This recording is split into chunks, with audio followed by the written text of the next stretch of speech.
साय सरकार राजनीतिक मामलों में दर्ज एफआईआर को समाप्त करने वाली और इसे लेकर कैबिनेट की बैठक में उप समिति की रिपोर्ट पर आखिरी फैसला लिया जाएगा। तो क्या होगा फैसला और कांग्रेस इसे क्यों बता रही है बदले की भावना वाला कदम, आइए जानते हैं।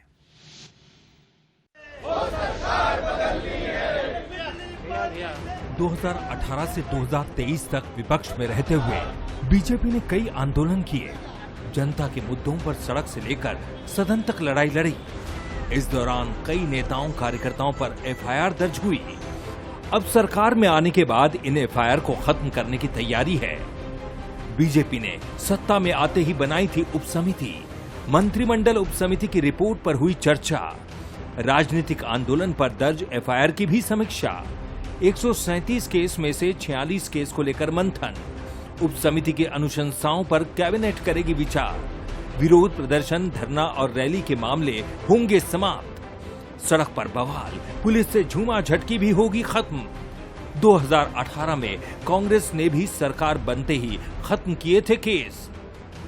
37 में 21 राजनीतिक केस खत्म करने के लिए बनाई थी सहमति। भूपेश कैबिनेट ने ज्यादातर मामलों को किया था खत्म। बीजेपी का कहना है कि कांग्रेस ने टारगेट कर हमारे कार्यकर्ताओं को फंसाया था, उन मामलों को अब खत्म किया जाएगा। तो दीपक बैज इसे बदले की भावना बता रहे हैं।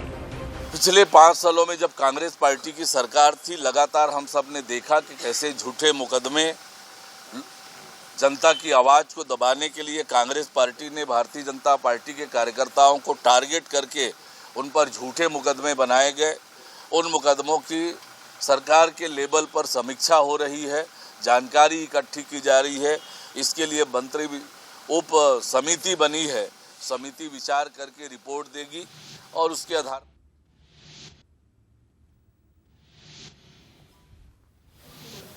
प्रकरण नहीं है।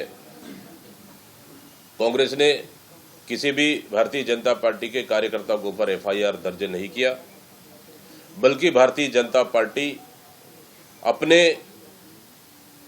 अपराधियों को बचाने के लिए इस तरह की काम कर रही है। बदले की भावना से क्या होता है, हम 24 तारीख की विधानसभा के घेराव में देखे, उसको देख लीजिए। बदले की भावना से हमारे कांग्रेस के नेताओं पर एफआईआर हुई। विपक्ष भले ही इसे बदले की भावना करार दे रहा है, लेकिन कानून के नजरिए से देखें तो ये पार्टियों को भी पता है कि आखिर कौन से ऐसे केस हैं जो गंभीर हैं। लिहाजा किसी भी पॉलिटिकल केस को खत्म करने के लिए पहले राज्य सरकार को गहन चिंतन करना होगा। गौरव शुक्ला, बंसल न्यूज, रायपुर।